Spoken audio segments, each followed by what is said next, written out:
jaminan keselamatan ketika melintas perairan. Ombak tinggi mau tidak mau harus dilewati, meski dengan kapal kecil sederhana.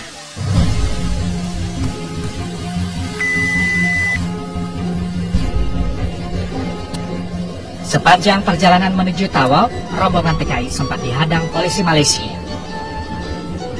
Namun kapal ini selalu lolos dari pemeriksaan.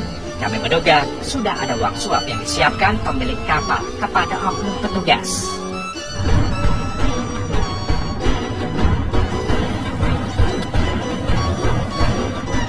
Sepanjang perjalanan, penumpang kapal diwajibkan menunduk, terutama ketika memasuki perairan Malaysia. TKI juga sempat diminta berpindah kapal untuk bersembunyi. Ada satu kapal nelayan yang digunakan khusus untuk menyembunyikan TKI jika ada petugas yang melintas.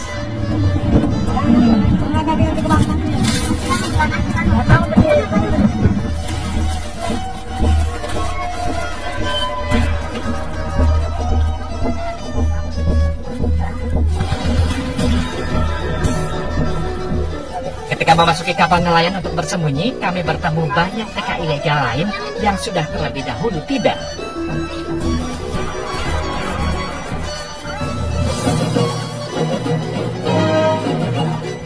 Perjalanan TKI ilegal juga harus menunggu kepastian sampai calon memastikan jalur tikus sudah aman. Setelah dirasakan aman, barulah satu persatu TKI berpindah perahu menuju kawasan Batu di Tawau, Malaysia. Ada sebuah saya di situ, ada saya di situ, kita lihat kan? Pemindahan TKI sengaja dilakukan per kelompok oleh pengurus atau calo yang membawa.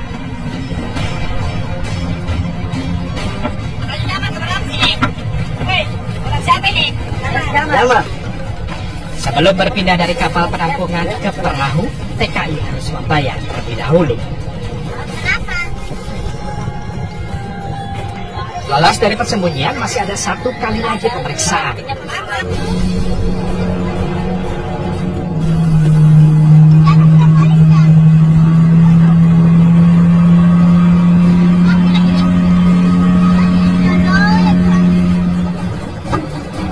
Setelah cukup lama menunggu di laut, TKI kemudian menepi untuk diturunkan.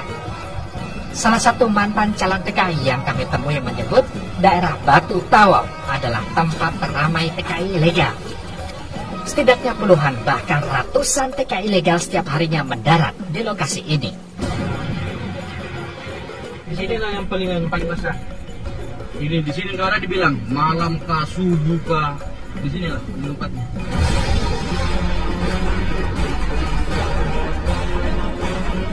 Aneh memang, padahal lokasi tempat turunnya TKI ilegal berada tepat di sebelah pelabuhan resmi Tawau.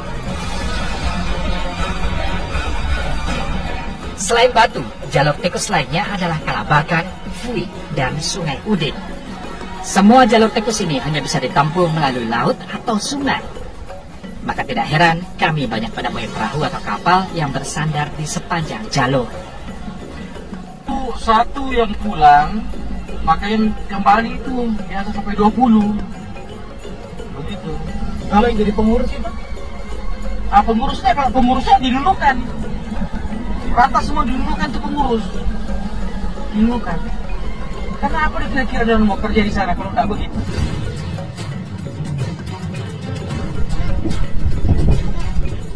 Jalur tikus memang menumbuhkan bisnis baru penyaluran TKI. Adalah TKI ilegal yang kerap menggunakan jasa calo untuk sampai ke Malaysia tanpa menggunakan surat-surat. Kan ikut pengurus di ini di Kalimantan itu dinunukan kita ikut pengurus, bayar pengurusnya lah. Sampai di tujuan kita biasa bayar itu 500-an ringgit begitu sampai di tempat kerja. Siapa yang ambil itu TKI, siapa yang kasih keluar itu TKI dari sini, maka dia juga yang nanti yang jemput nanti, dia kasih masuk nanti. TKI yang sudah melewati Nunukan dan jalur tikus di Sebatik sebagian besar memang berasal dari Indonesia bagian timur. Padahal uang yang harus dibayar untuk sampai ke Malaysia tidaklah kecil. Jika dirupiahkan, satu orang TKI harus membayar hingga 5 juta rupiah.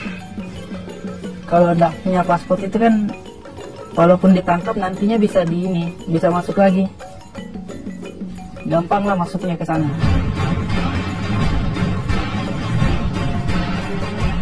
Di jalur tikus ini pula lah, calo atau pengurus memiliki peran besar terhadap keluar masuknya TKI ilegal. Pengurus kerap memberi jalan hingga menjadi pelindung TKI. Kan masih tanggung jawabnya pengurus. Kalau waktunya itu saya ditangkap di Tawau, di Batu. Saya ditangkap, tapi pengurus yang keluarin. Karena itu kan masih tanggung jawabnya pengurus, kita membayar. Jadi sampai di tempat kerja sudah dikeluarin itu baru dikirim ke tempat kerja. Kalau di tempat kerja ditangkap, company yang urus saya bisa keluar lagi dari ini, tangkapan polis Malaysia. Itu semua tempat-tempat kerja itu memerlukan orang. Iya, memerlukan orang. Jadi kita bawa lah. Kompani kena carikan aku orang begini. Nanti sampai sana baru dibayar. Kita dulu masuk. Nanti sampai sana baru bayar kita. Dalam sehari, calo bisa membawa TKI hingga 50 orang. Bayangkan jumlah keuntungan yang diperoleh dari jasa penyelundupan manusia ini. Jadi pengurusnya ada beberapa jenis. Ada yang memang dia fokusnya hanya pembuatan dokumen. Apa sih? Pembuatan paspor. Ada yang pengurus yang bisa mengangkut mereka. Kamu mau kemana? Pokoknya dari Nunukan sampai ke Tawau ke sini sekian. Sanggup.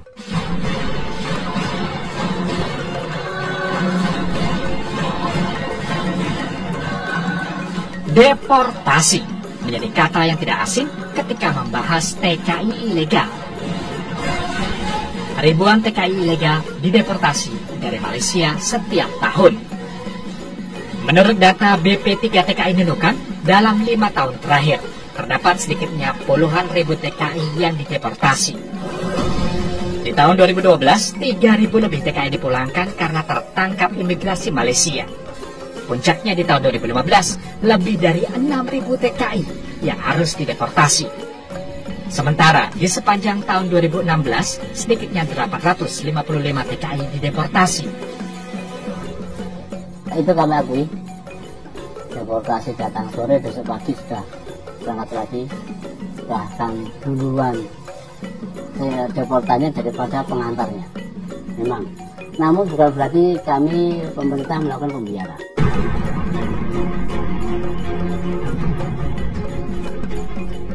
Kini yang menjadi pertanyaan, mengapa deportasi seolah tidak pernah berhenti? Deportasi berjalan, namun TKI ilegal tetap bisa melegang masuk. Sulawesi Selatan menjadi penyumbang terbanyak hingga 9.000 lebih TKI ilegal. Sementara Nusa Tenggara Timur turut menyumbang angka TKI ilegal mencapai 2.000 lebih. 100% sebenarnya TKI itu dari luar daerah.